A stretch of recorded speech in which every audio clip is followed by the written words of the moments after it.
ഗുരുപാദത്തിൽ സമർപ്പിച്ചാലല്ലാതെ ഗതിപിടിക്കില്ല. ദുർമരണം. ഉണ്ണിയുടെ കത്ത് വന്നോ? ഏട്ടനെ നല്ല പരിചയം ഉണ്ടായിരുന്നോ?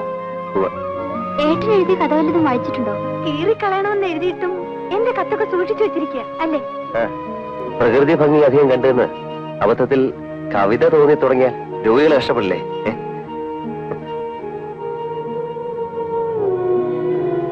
ലോകം ചൊല്ലി ഈച്ചാറ്റിരുന്ന വൈദ്യന്റെ മകൻ വെറുതെ ഡോക്ടറായിരുന്നു വിചാരിച്ചോ?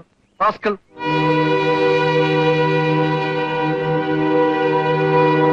വേദന സഹിക്കില്ല കബോർഡ്. രാത്രി മുഴുവൻ ഞാൻ ഈശ്വരനെ വിളിച്ച് കിടക്കാടേ. വിളിക്കണ്ട, സർക്കാർ ആശുപത്രിന്റെ പടി ചവിട്ടില്ല ഈശ്വരൻ. ആസ്പത്രിയിലും ക്ലിനിക്കിലും ഞാനൊരു ഡോക്ടറാണ്. അത് രഘു മറക്കുന്നു. രഘു മാത്രമല്ല, പലരും മറക്കുന്നു. എനിക്ക് വലിയതൊന്നും വേണ്ട. ചെറിയ ഡോക്ടറായി ചെറിയ ആളുകളെ നോക്കി ചെറിയ പ്രതിഫലം പറ്റി കഴിയാൻ ഇഷ്ടം. പണത്തിന് ആർത്തി കൂടുന്തോറും ഡോക്ടറുടെ വലിപ്പം കൂടുന്നു.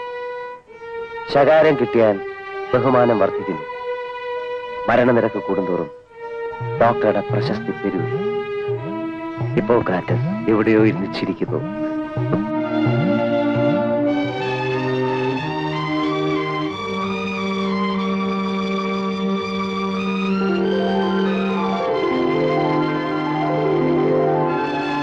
സമസ്താപരാധത്തിന് എനിക്കും ബലിയിടാമോ? പിന്നെന്താ?